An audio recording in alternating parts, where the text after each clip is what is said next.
Parece que as igrejas, meus senhores, querem os homens de volta. Parece que os pastores, os padres, os sacerdotes querem os homens de volta. Aparentemente também a política, junto com a religião, está chamando os homens para serem estovir, sejam homens, sejam como Davi, junto com esses slogans mais conservadores, né? Há muita coisa por trás. Das igrejas, os templos também são parte da sociedade. Muitas vezes são nada mais, nada menos do que um microcosmo do macro, ou seja, um reflexo do que já acontece lá fora. Não é que na igreja há uma exceção de tudo o que é lá fora, e sim que a igreja, muitas das vezes, é apenas uma consequência daquilo que já acontece na maior escala, digamos assim. Então é por isso que devemos sempre manter, mesmo nesses ambientes, a guarda alta. Eu vim conversar com vocês sobre isso. Então esse é o nosso tema de hoje. Vai chatear muita galera. Eu não me considero um indivíduo estritamente um ateu radical, militante e tudo mais. E é justamente por ter esse apelo à espiritualidade e saber, inclusive, que muitos homens buscam essa espiritualidade, né, até mesmo para ajudar a se reconstruir, é que eu sei da importância de ter esse assunto em pauta. As igrejas são como templos de restore, para quem é dos games aí, né? Como se fossem checkpoints de realidade. Você entra na igreja, salva o game para continuar a sua jornada e tal, né? O que devia ser um estilo de vida sério, pela busca sincera pela verdade e pelo transcendente, acaba virando então uma clínica de reabilitação de egos. É isso que tem se tornado as igrejas ultimamente. Eu até tenho uma frase que eu brinco bastante, falando que as periferias estão lotadas de igrejas e bares a cada esquina, ambos pelo mesmo motivo. Espiritualidade tem sido utilizada como uma espécie de muleta moral e emocional. Lavô tá novo? Até que ponto que você pode utilizar do argumento religioso, do argumento espiritual, para se renovar como homem ou como mulher? Até que ponto é um utilitarismo e até que ponto você realmente está fazendo isso sincero? E você, que está observando essa mudança de alguém que entra na igreja, ou entra num templo, até que ponto você pode ser cético e até que ponto você deve perdoar?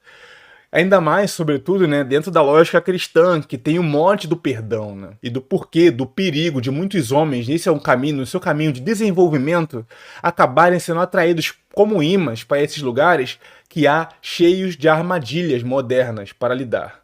Estamos numa crise de significado geral. O mundo está passando por uma crise de significado. As pessoas não têm muito para onde ir. E isso acaba fazendo com que as pessoas se atraiam pelo espiritual. Uns vão por um caminho mais soft, como uma espécie de agnosticismo seguro, né? Eu chamo de religião pick and choose, ou Bíblia self-service. Você acaba pegando aquilo que é interessante para você de diversas fés diferentes e montando a sua visão, né, como uma espécie de cosmologia de tudo, né, e tal. Enfim, né. Qual é a principal armadilha nas igrejas para o homem que já ingeriu a sua pílula e é crítico com relação aos relacionamentos, já está num caminho de desenvolvimento? Muitas dessas mulheres sabem que no meio secular, fora dos templos, os argumentos delas acabam diminuindo, ficam limitados à razão, ao custo-benefício. Você não consegue convencer um rapaz esperto no meio social de que ele deve assumi-la apesar do seu histórico mental instável, das suas crises terríveis com relação à sexualidade, ou se ela já tem uma família antes dele e tudo mais. O homem, mesmo que ele não seja Red Pill, ele sente que são águas complicadas. Ele sente que não é mar para se navegar, que tem sangue na água. Então o que ele faz? Ele geralmente aproveita a companhia durante um tempo, né, e depois percebe que não é interessante estar ali, porque de alguma forma ele entende que o custo-benefício para ele é quase nulo, certo? Mas agora, dentro dos templos, e essa aqui é um tipo de live para todo o homem, né, que em sua jornada de desenvolvimento acaba passando pela espiritualidade. acaba o homem baixando a sua guarda quando entra no meio religioso, porque agora o debate não é com a razão, onde ela claramente perderia diante dos seus comportamentos esquizofrênicos, ou bipolares, ou estritamente agressivos, até mesmo violentos, ou hipergâmicos e tudo mais. Tudo isso agora é mascarado pelo perfume da religião. Então agora os abusos não são abusos. Está na palavra. Siga, seja homem, está na palavra. Não, isso aqui é o meu papel como mulher. Está na palavra. E assim por diante. Então o homem extremamente racional, red pill, no seu caminho de desenvolvimento, acaba desarmando-se por completo. Porque agora ele está sobre a capa da espiritualidade. E essa é a última armadilha que a mulher recorre quando está na sua fase de decadência espiritual, intelectual e emocional. E isso é aquela vibe a qual o homem deve evitar a todo custo. O usar da fé para desarmar um homem, né, bom de valor é um dos meios que a religião, mesmo que inconscientemente, a mulher não pensa exatamente nos próprios caminhos, mas ela sabe que naquele meio, naquele lugar, ela vai ser uma nova predadora. Ela sabe que a barreira moral ali é diferente, entende? Então ela não tá ali porque os homens ali possuem algum tipo de masculinidade bíblica ou algo do tipo. Isso aí é o último em ranking de hierarquia que a mulher quer ali achar. O que acontece é justamente o contrário. Ela sabe que o homem não ali é uma masculinidade forte, mas ali é um homem vulnerável, porque vai estar sujeito às emoções da fé, às emoções da pregação, da palavra, de todo o sermão moralista que os pastores dizem do que é ser homem. Não, você tem que fazer isso para ser homem e aquilo. Claro que ela vai concordar. E acaba também que muitos desses meios conservadores, né, das igrejas, muitos pastores ficam junto das suas esposas e brincam de conselheiros amorosos. Olha o perigo aí. E aí essa mulher de passado conturbado, mentalmente instável, com a bagagem absurda, não só familiar, né, mas também já teve até às vezes com filhos e tudo mais, histórico violento, aponta pro novo namorado e fala: viu, amor, você devia me perdoar, o pastor disse naquela nossa reunião de conselho matrimonial no sábado à noite passado. Você deve me perdoar. Jesus perdoou, né? Deus perdoa. E como você vai detectar se aquele perdão, né, se aquele arrependimento é sincero?